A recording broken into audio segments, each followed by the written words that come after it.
The idea of diversification is almost a common knowledge today. We all somehow know it's better to diversify when it comes to investments. But why is that really the case? Well, to answer that, we're going to look at exactly how diversification works with actual examples. Let's look at a simple case where we have only 4 stocks. Our first stock is AMD, a semiconductor company. Next, Coca-Cola, with no introduction needed, I guess. Then ExxonMobil, an oil and gas company. And finally, Newmont, a gold mining company. To understand how these companies perform in the stock exchange, first we look at the price history of stocks. Here we see the history from 2020 to the end of 2024. Well, clearly these companies act differently in terms of the price, but it's not very clear which one is better just looking at the price. To simply measure the risk of each stock, we look at the monthly returns over time. Now, the graph looks really volatile. We see sudden changes from month to month. However, now we can get the average monthly performance over the last 5 years for each stock. Comparing this result should give us a better perspective. Just looking at the average performance, we see AMD could give us the highest return, but it's also the most volatile. Comparing them one by one though, it's a bit tedious. Let's plot them in a single graph. To do that, we need to normalize the price. We convert the prices so that each stock starts at $1 in 2020, and we see how it changes over time. Another way to look at this is to consider the value of our investment in time. If we invested $1 in each of these stocks and just keep that investment over the 5 years, how much it will change. Instead of the cumulative returns, you can look at each stock's average return and volatility. Here, we just use the standard deviation as a measurement of volatility. Now, it's clear that Newmont is not the best investment in terms of the return we get.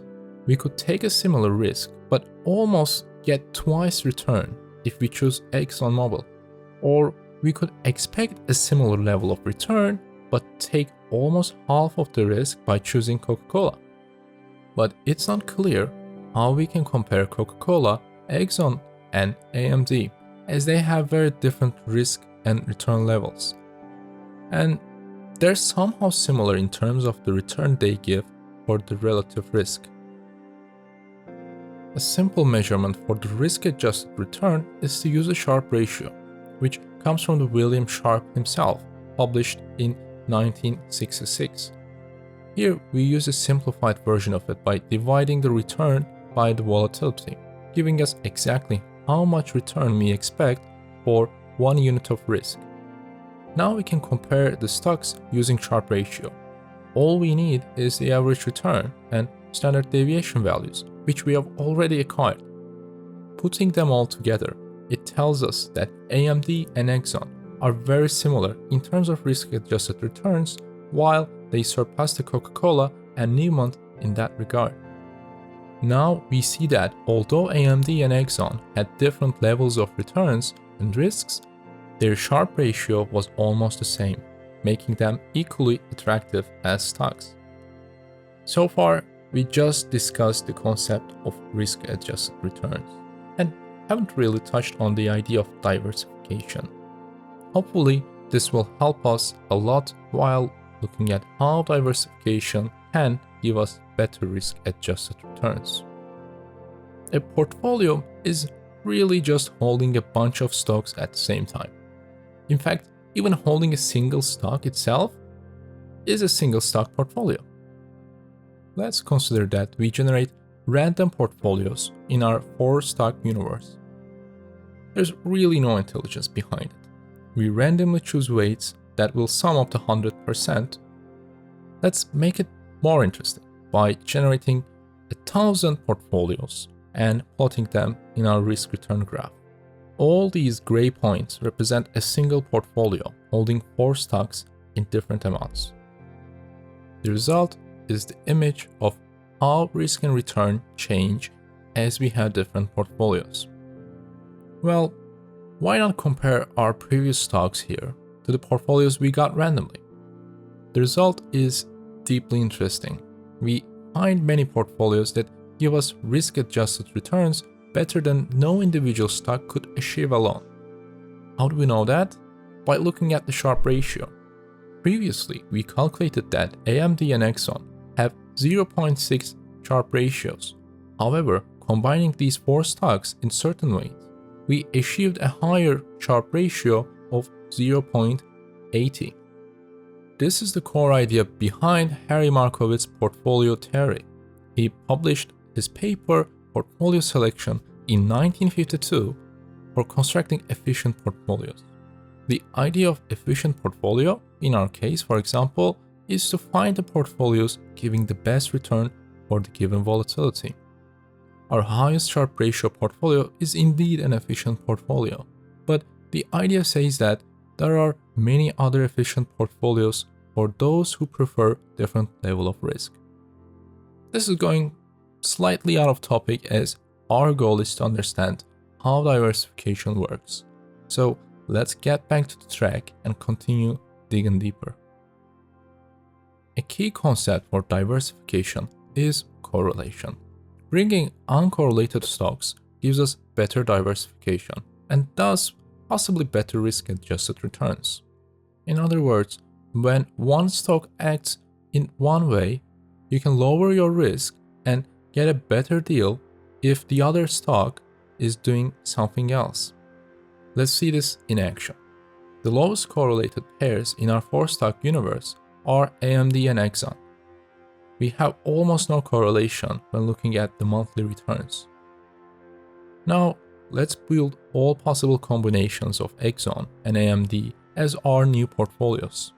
The yellow dots show these portfolios' risk and returns, and we compare them to just holding Exxon and AMD alone. Now consider a case where you hold only AMD stocks, and adding more Exxon stocks will indeed lower your return expectation, but it will drop the risk you have much more. So this higher volatility drop gives you a better risk-adjusted return when you build a portfolio out of these stocks. Consider another case where we have the most correlated pairs instead of the lowest correlated pairs. Well, this would be the Coca-Cola and Exxon in our universe. Looking at the plot, we see a positive correlation, although not very strong. What happens when we use this pair to build our portfolio? Similarly, we get a bunch of combinations, but most importantly, none of them gives us better risk-adjusted return than just holding Exxon. We see that looking at the Sharpe ratio of Exxon and comparing that to the highest Sharpe ratio portfolio we could get from our pair combinations.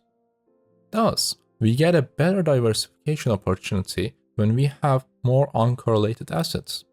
In fact, we saw that a simple diversification may not always give you a better deal.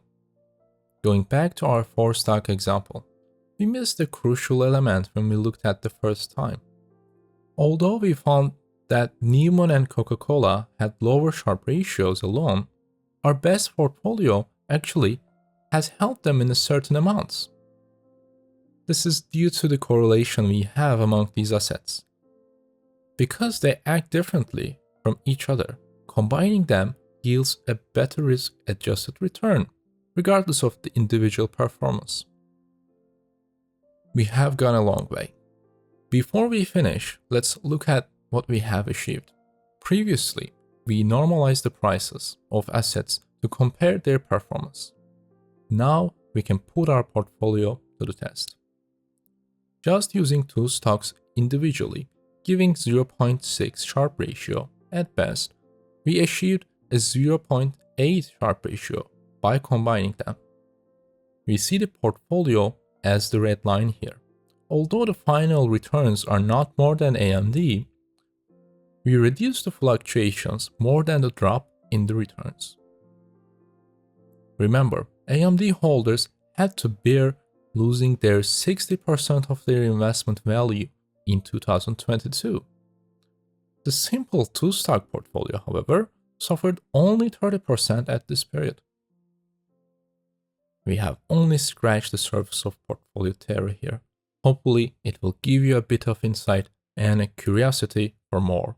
Stay tuned for more videos like this, subscribe to FinanceLab.ai to see latest videos, and visit FinanceLab.ai to access our latest real-time market analysis.